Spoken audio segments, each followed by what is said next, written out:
ಎಲ್ಲ ರೈತ ಬಾಂಧವರಿಗೂ ರೈತ ಸಂಜೀವಿನಿ ಕನ್ನಡ ಯೂಟ್ಯೂಬ್ ಚಾನಲ್ಗೆ ಸ್ವಾಗತ ಸುಸ್ವಾಗತ. ಇವತ್ತು ನಾವು ರವಿ ಹೆಗ್ಡೆ ಅವರ ತೋಟದಲ್ಲಿದ್ದೀವಿ. ಅವರು ಎಲೆ ಚುಕ್ಕಿ ರೋಗಕ್ಕೆ ಸ್ಪ್ರೇ ಮಾಡಿಸ್ತಾ ಇದ್ದಾರೆ. ಅವರು ಏನು ಸ್ಪ್ರೇ ಮಾಡ್ತಾ ಇದ್ದಾರೆ ಏನು ಅನ್ನೋದನ್ನು ಈ ವಿಡಿಯೋದಲ್ಲಿ ನೋಡೋಣ. ಮತ್ತು ಅವರು ಲಾಸ್ಟ್ ವಿಡಿಯೋದಲ್ಲಿ ಹೇಳಿದ್ರು ನಾನು ಸ್ಪ್ರೇ ಮಾಡುವಾಗ ಅಪ್ಡೇಟ್ ಕೊಡ್ತೀನಿ ಅಂತ ಹೇಳಿ. ಅದಕ್ಕೋಸ್ಕರ ಇವತ್ತು ಬಂದಿದ್ದೀವಿ ಅವ್ರ ತೋಟಕ್ಕೆ. ಇಲ್ಲಿ ಸ್ಪ್ರೇ ಮಾಡ್ತಾ ಇದ್ದಾರೆ, ಬನ್ನಿ ನೋಡೋಣ.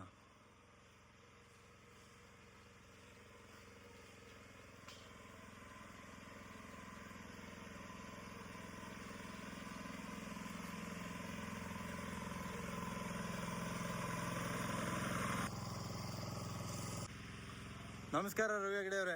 ನಮಸ್ಕಾರ. ಮತ್ತೆ ಏನೋ ಸ್ಪ್ರೇ ಮಾಡ್ತಾ ಇದ್ರಿ, ಫುಲ್ ಪ್ಯಾಕ್ ಆಗಿದ್ರಿ, ಎಂತ ಕತೆ ಅಂತದು?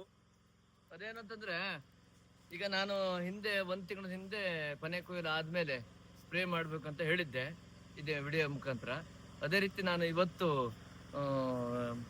ನಮ್ಮ ತೋಟಕ್ಕೆ ಏನು ಎಲೆ ಚುಕ್ಕಿ ರೋಗಕ್ಕಾಗಿ ಏನು ಸ್ಪೆಷಲ್ ಆಗಿ ಏನಿದೆಯಾ, ಮತ್ತೆ ಸಿಂಗಾರ ಏನು ಸಾಯ್ತಾ ಇದೆಯಲ್ಲ ಡೈಬ್ಯಾಕ್ ಕೊಡುವಂಥದ್ದು, ಅವೆರಡೂ ಸೇರಿ ಅದಕ್ಕೆ ನಾನು ಇವತ್ತು ಸ್ಪ್ರೇಯನ್ನ ಮಾಡ್ತಾ ಇದೀವಿ. ಅದನ್ನು ನಮ್ಮ ಮುಗ್ದೂರ್ನವರೇ ಗೌಡ್ರು ಅವ್ರದ್ದೇ ಒಂದು ಸೆಟ್ ಇದೆ, ಅದ್ರ ಮುಖಾಂತರ ಚೆನ್ನಾಗಿ ಹೊಡಿತಾ ಇದ್ದಾರೆ. ಅವ್ರು ನೋಡ್ಬೋದು, ಚೆನ್ನಾಗಿ ಸ್ಪ್ರೇ ಮಾಡ್ತಾ ಇದ್ದಾರೆ. ಅದೇ ರೀತಿ ಮಾಡ್ತಾ ಇದ್ದೀವಿ. ಮತ್ತೆ ಔಷಧಿ ಇದಕ್ಕೆ ಏನು ಸ್ಪ್ರೇ ಮಾಡ್ತಾ ಇದೀವಿ ಅಂತಂದ್ರೆ, ನಮ್ಮ ಪ್ರವೀಣ್ ಹೆಗ್ಡೆ ಅವರು ಅವರು ಯೂಸ್ ಮಾಡಿ ರಿಸಲ್ಟ್ ಕಂಡು ಬಂದಿದ್ದು ಏನು ಔಷಧಿ ಏನಿದೆಯಲ್ಲ ಅದನ್ನ ಅವ್ರು ಹೇಳಿದ್ರು, ಅದನ್ನೇ ನಾವು ಈಗ ಹಾಕಿದ್ದೀವಿ.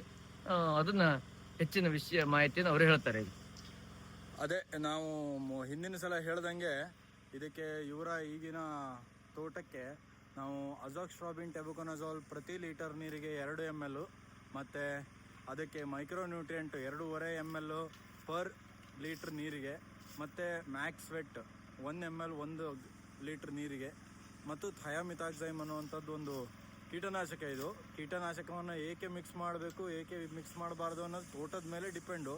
ಇವ್ರದ್ದು ಸ್ನೇಲ್ಸ್ ಮತ್ತು ಏನು ನಮ್ಮ ಸುಳಿ ತಿಗಣೆ ಏನಿದೆ, ಮತ್ತು ಹಿಂಗಾರವನ್ನು ತಿನ್ನುವಂಥ ಕೀಟಗಳೇನಿದಾವಲ್ಲ ಅದೆಲ್ಲ ಹೆಚ್ಚಾಗಿರೋದ್ರಿಂದ ನಾವು ಅದನ್ನು ಅರ್ಧ ಗ್ರಾಮನ್ನು 1 ಲೀಟ್ರ್ ನೀರಿಗೆ ಹಾಕಿ ಇವಾಗ ಸ್ಪ್ರೇ ಮಾಡಿಸ್ತಾ ಇದ್ದಾರೆ ನಮ್ಮ ರವಿ ಹೆಗ್ಡೆ ಅವರು. ಮತ್ತು ರವಿ ಹೆಗ್ಡೆ ಏನು ಅನ್ನಿಸ್ತಾ ಇದೆ ನಿಮಗೀಗ? ಇಲ್ಲ, ನಾನು ಹಿಂದೆ ರಾಸಾಯನಿಕ NPK ಕೊಟ್ಟಿದ್ದಾಗಿರ್ಬೋದು, ಅದ್ರ ನಂತರ ಮೈಕ್ರೋ ನ್ಯೂಟ್ರಿಯೆಂಟ್ಸ್ ಅಂತ ಹೇಳಿ ನಾವು ಮ್ಯಾಗ್ನೇಷಿಯಂ ಸಲ್ಫೇಟ್ ಬಗ್ಗೆ ನಾವು ಹೇಳಿದ್ವಿ. ಅದರಲ್ಲಿ ಸ್ಪೆಷಲಿ ಆಗಿ ವಾಟರ್ ಸಲ್ಯೂಬಲ್ ಕೊಡೋದ್ರಿಂದ ಒಳ್ಳೆ ರಿಸಲ್ಟ್ ಸಿಗ್ತಾ ಇದೆ ಅಂತ ಹೇಳಿದ್ವಿ. ಅದ್ರ ಪ್ರಮಾಣ ನಮಗೆ ಎಲ್ಲ ಗಿಡದಲ್ಲೂ ಒಳ್ಳೆ ರೀತಿಯಲ್ಲಿ ಹಸಿರು ಕಾಣೋದು ಒಂದೇ ಅಲ್ಲ, ಆ ಗಿಡದ ಒಂದು ಏಳುವಣಿಕೆ ರೀತಿ ನೋಡಿದ್ರೆ ನಮಗೆ ರಿಸಲ್ಟ್ ಕೊಟ್ಟಿದೆ ಅನ್ನಿಸ್ತಾ ಇದೆ. ಹಾಗಾಗಿ ಸರಿಯಾದಂತ ರೀತಿಯಲ್ಲಿ ಪ್ರತಿಯೊಂದು, ಮತ್ತೆ ಅದ್ರ ಸಂಗಡ ನಾವು ಈಗ ಎಲ್ಲರೂ ನಮ್ಮ ಮುಗ್ದೂರ್ನಲ್ಲಿ ಕಾಣಬಹುದು. ಇದು ಪಕ್ಕದ ತೋಟ ಅವರಾಗಿರ್ಬೋದು, ರಾಘವೇಂದ್ರ ಹೆಗ್ಡೆ ಅಂತ ಆಗಿರ್ಬೋದು, ಈ ಕಡೆ ಮೇಲ್ನಾಯಕರು ಅಂತ ಇದೆ ಅವ್ರ ತೋಟ ಆಗಿರ್ಬೋದು, ಎಲ್ಲರೂ ಬಹುತೇಕವಾಗಿ ಎಲ್ಲ ಸೋಗೆಯನ್ನ ತೆಗೆದು, ವೆರಿ ಇಂಪಾರ್ಟೆಂಟ್, ಎಲ್ಲಾ ಕೃಷಿ ತಜ್ಞರು ಹೇಳುವಂಥದ್ದು ಅದೇನೆಯ, ಮೊದಲೇ ಡೋಸ್ ಕೊಟ್ಟಂಗೆ ಆಗ್ತದೆ. ಬಿದ್ದಂತ ಸೋಗೆಯನ್ನ ಫಸ್ಟ್ ನೀವು ತೆಗೆದು ತೋಟದಿಂದ ಹೊರಗಾಕಿ ಅದು ಸುಡ್ಬೇಕು, ಬೆಂಕಿ ಹಾಕಿ ಸುಡ್ಬೇಕು. ಅದನ್ನ ಹಾಳೆ ಕಡ್ಕೊಂಡು ಮನೆ ತಗೊಂಡೋಗ್ರಿ, ಸೋಗೆಯನ್ನು ತೋಟದಿಂದ ಹೊರಗಾಕ್ರಿ. ಇದನ್ನ ಎಲ್ಲರೂ ಮಾಡ್ಬೇಕು ಸಾರ್ವತ್ರಿಕವಾಗಿ. ಬಹುತೇಕ ನಮ್ಮ ಮುಗ್ದೂರ್ನಲ್ಲಿ 95% ಎಲ್ಲರೂ ಮಾಡಿದ್ದಾರೆ. ಆಲ್ಮೋಸ್ಟ್ 100% ಆಗ್ಬೋದು. ಇನ್ನೊಂದು 3-4 ಜನ ಸ್ವಲ್ಪ ಅನುಮಾನ ಮಾಡ್ತಾ ಇದ್ರು. ಅವರು ನಮ್ಮನ್ನೆಲ್ಲ ನೋಡಿ ಈಗ ಅವರು ಸ್ವಲ್ಪ ಹೌದು ಈ ರೀತಿ ಮಾಡೋದು ಒಳ್ಳೇದು ಅಂತ ಹೇಳಿ ಪ್ರಯತ್ನ ಮಾಡ್ತಾ ಇದ್ದಾರೆ. ಹಾಗಾಗಿ ಎಲ್ಲರೂ ಸಹ ಬಂತು ನಾನು ಹೇಳ್ತಾ ಇರೋದು ಈ ಮೂಲಕ. ಎಲ್ಲ ರೈತ ಬಾಂಧವರು ಒಂದು ತೋಟದಲ್ಲಿ ಸರಿಯಾದ ನಿರ್ವಹಣೆ ಅಂದ್ರೆ ಏನು, ತೋಟದಲ್ಲಿ ಬಿದ್ದಂತ ಎಲೆ ಚುಕ್ಕಿಗೋಸ್ಕರವಾಗಿ ಸ್ಪೆಷಲ್ ಆಗಿ ಅದಕ್ಕಾಗಿಗೋಸ್ಕರವಾಗಿ ಮೊದಲನೇ ಬಿದ್ದಂತ ಸೋಗೆಯನ್ನ ತೆಗೆದು ತೋಟದಿಂದ ಹೊರಗಾಕಿ ತೋಟದೊಳಗೆ ಸುಡ್ಲಿಕ್ಕೆ ಹೋಗ್ಬೇಡಿ. ಅದು ಮತ್ತೆ ಒಂದು ಹೇಳಿ ಯಾರೋ ಹೇಳಿದ್ರು ಅಂತ ಹೇಳಿ ಅದು ಸಹ ಕೆಲವೊಂದಿಷ್ಟು ನಮ್ಮೂರ್ನವ್ರು ಮಾಡ್ಕೊಂಡವ್ರು ಇದ್ದಾರೆ. ಸಣ್ಣ ಸಸಿ ಎಲ್ಲ ಸತ್ತೋಗ್ಬಿಟ್ಟಿದೆ. ಹಾಗಾಗಿ ತೋಟದಲ್ಲಿ ಬಿದ್ದಂತ ಸೋಗೆಯನ್ನ ಒಂದ್ಸಲ ಸ್ವಲ್ಪ ದಿವಸ ತೊಂದರೆ ಆಗ್ತದೆ, ಒಂದ್ಸಲ. ಆಮೇಲೆ ಏನೋ ಭಾಳ ಅಂತ ಸೋಗೆ ಇರೋದಿಲ್ಲ. ನಾವು ಮನೆ ಜನಮೆ ಮಾಡ್ಬೋದು. ಸೋಗೆ ಹಾಳೆ ಕಡ್ದು ಹಾಳೆ ಮನೆ ತಗೊಂಡೋಗೋದು, ಸೋಗೆಯನ್ನು ಸುಟ್ಟಾಕೋದು. ನೆಕ್ಸ್ಟ್ ಅದಕ್ಕೇನು ಬೇಕು ಮೈಕ್ರೋ ನ್ಯೂಟ್ರಿಯೆಂಟ್ಸು ಮತ್ತೆ ರಾಸಾಯನಿಕ ಗೊಬ್ಬರ. ಅದು ಈ ಬೇಸಿಗೆ ಆಗಿರೋದ್ರಿಂದ ನನ್ನ ಒಪಿನಿಯನ್ ವಾಟರ್ ಸೊಲ್ಯೂಬಲ್ ಕೊಟ್ಟರೆ ಒಳ್ಳೇದು. ಆದರೆ ಕೆಲವೊಂದು ಟೈಮ್ ವಾಟರ್ ಸೊಲ್ಯೂಬಲ್ ಇನ್ನು ಗಿಟ್ಟು ನೀರು ಇದೆ ಅಂತಂದ್ರೆ ನೀವು ಜನರಲಿ ಗ್ರಾನ್ಯೂಲ್ಸೇ ಕೊಡಿ, ಏನು ತೊಂದರೆ ಏನಿಲ್ಲ ಹೇಳಿ. ಎಲ್ಲ ತಜ್ಞರು ಹೇಳ್ತಾ ಇದ್ದಾರೆ, ಮತ್ತು ನಾವು ಭಾರಿ ದೊಡ್ಡ ತಜ್ಞರಲ್ಲ, ಅವ್ರು ಹೇಳಿದ್ದನ್ನು ನಾವು ಮಾಡ್ತಾ ಇದ್ದೀವಿ. ಆದ್ರೆ ನಮಗೆ ರಿಸಲ್ಟ್ ಕಾಣ್ತಾ ಇದೆ ಹೇಳಿ ನನಗೆ ಅನಿಸ್ತಾ ಇದೆಯಪ್ಪ. ನೀವು ಇದು ಮ್ಯಾಗ್ನೀಷಿಯಂ ಹಾಕಿದ್ದೆ ಅಂತ ಹೇಳಿದ್ರಿ, ಎಷ್ಟು ರೇಟಿಂದ ಆಗಿತ್ತು ಅದು, ಮತ್ತೆ ಏನ್ ನಿಮ್ಗೆ ಅದರಿಂದ ಹಾಕಿದ ಮೇಲೆ ಏನಾಯ್ತು ಅಂತ ಅನಿಸ್ತಾ ಇದೆ? ನಾನು ಹಾಕಿರುವಂತದ್ದು magnesium sulphate water soluble. Main ಆಗಿ ವಾಟರ್ ಸೊಲ್ಯೂಬಲ್ ಅದು 98 ರೂಪಾಯಿನ ಕೆಜಿ ಏನ ಬೀಳ್ತದೆ.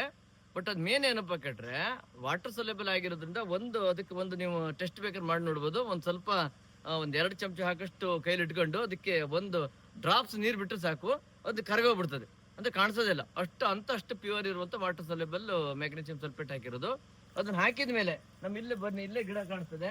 ಈ ಹಸಿರು, ಈ ಬರೇ ಕೇವಲ ಹಸಿರಲ್ಲ, ಈ ಗಿಡ ನೋಡಿ ಇದನ್ನ ಯಾವ ರೀತಿ ಬಂದಿದೆ ಅಡಿಕೆ ಸುಳ್ಳಿ ನೋಡಿದ್ದು. ಇದಕ್ಕಿಂತ ಉದ್ದ ಈ ಹೆಡಕ್ಕಿಂತ ನೆಕ್ಸ್ಟ್ ಹೆಡ ಮತ್ತು ಉದ್ದ ಬರಬೇಕು. ಅದೇ ರೀತಿ ರಿಸಲ್ಟ್ ಬಂದಿದೆ ನೋಡಿ, ಎಷ್ಟು ಹಸಿರಾಗಿ ಕಾಣ್ತಾ ಇದೆ. ಇದ್ರಲ್ಲಿ ಯಾವುದೇ ರೀತಿ ಎಲೆ ಚುಕ್ಕಿ ರೋಗದ ಅಂಶ ಏನು ಕಾಣ್ತಾ ಇಲ್ಲ. ಹಾಗಾಗಿ ಇದ್ರ ಪ್ರಯೋಜನ ನನಗಂತೂ ಆಗಿದೆ. ಇದನ್ನ ಹಾಕಿದವರು ನಾನು ಒಬ್ಬರೇ ಅಲ್ಲ, ತುಂಬಾ ಜನ ಹಾಕಿದ್ದಾರೆ. ಕಾನ್ಸೂರ್ನಲ್ಲಿ ಹಾಕಿದ್ದಾರೆ, ತ್ಯಾಗಲಿ ಒಳಗಡೆ ಹಾಕಿದ್ದಾರೆ, ಆಮೇಲೆ ಈ ಕಡೆ ಯಲ್ಲಾಪುರದಲ್ಲಿ ಹಾಕಿದ್ದಾರೆ. ತುಂಬಾ ಮಂದಿ ಇದನ್ನ ತಗೊಂಡು ಹಾಕಿ ಅದನ್ನ ಪ್ರಯೋಜನ ಕಂಡವರಿದ್ದಾರೆ. ಹಾಗಾಗಿ ಈ ಮುಖಾಂತರ ಏನಪ್ಪಾ ಕೇಳಿದ್ರೆ ಸಮಗ್ರ ಕೃಷಿ ಮಾಡ್ತಾ ಹೋಗ್ಬೇಕು. ಕೇವಲ ಒಂದು ಗೊಬ್ಬರ ಹಾಕದೆ ಔಷಧಿ ಹೊಡೆದೇ ಬಿಡಂಗಿಲ್ಲ. ಮತ್ತೀಗ ಇದನ್ನ ಹೊಡೆದು ಅವರು ಹೇಳಿದ್ದಾರೆ 25 ದಿವಸ ಬಿಟ್ಟು 2ನೇ ಡೋಸ್ ಕೊಡ್ಬೇಕಂತ ಹೇಳಿದ್ದಾರೆ. ಹಾಗಾಗಿ ಅದನ್ನು ಸಹ ನಾ ಫಾಲೋ ಅಪ್ ಮಾಡ್ತೀನಿ ನಾನು. ಹಾಗಾಗಿ ಇದ್ರ ಮೂಲಕ ಎಲ್ಲಾ ರೈತ ಬಾಂಧವರು ಸಹ ಫಾಲೋ ಅಪ್ ಮಾಡಬೇಕು. ಈಗ ಸರಿಯಾದ ಸಮಯ ಸ್ಪ್ರೇ ಮಾಡ್ಲಿಕ್ಕೆ, ಯಾಕಂದ್ರೆ ಸಿಂಗಾರ ಸಾಯ್ತಾ ಇದೆ, ಡೈಬ್ಯಾಕ್ ಆಗ್ತಾ ಇದೆ. ಹಾಗಾಗಿ ಸಿಂಗಾರ ಸಾಯುವಂಥದ್ದು ಡಿಲೇ ಆಗ್ತದೆ. ಅದು ನಮಗೆ ಕಣ್ಣಿಗೆ ಕಾಣಿಸುವಂಥದ್ದು ಒಂದು ಹೆಚ್ಚು ಕಮ್ಮಿ 2 ತಿಂಗಳಾದ್ಮೇಲೆ ನಮ್ಗೆ ಗೊತ್ತಾಗ್ತದೆ ಡೈಬ್ಯಾಕ್ ಆಗುವಂಥದ್ದು. ಆವಾಗ ನಮ್ಗೆ ಏನಾಗ್ತದೆ ಕೇಳಿದ್ರೆ ಒಂದು ಸಿಂಗಾರದಲ್ಲಿ ಒಂದು ಕೊನೆ ಒಳಗಡೆ ಹೆಚ್ಚು ಕಮ್ಮಿ 3-4 ಅಡಿಕೆ ಮಾತ್ರ ಉಳ್ಕೊಳ್ತದೆ, ಉಳಿದೆಲ್ಲ ಹಿಂದ್ಗಡೆಯಿಂದ ಸಾಯ್ತಾ ಬರ್ತದೆ. ದಟ್ ಇಸ್ ಡೈಬ್ಯಾಕ್ ಅಂತ ಹೇಳ್ತಾರೆ.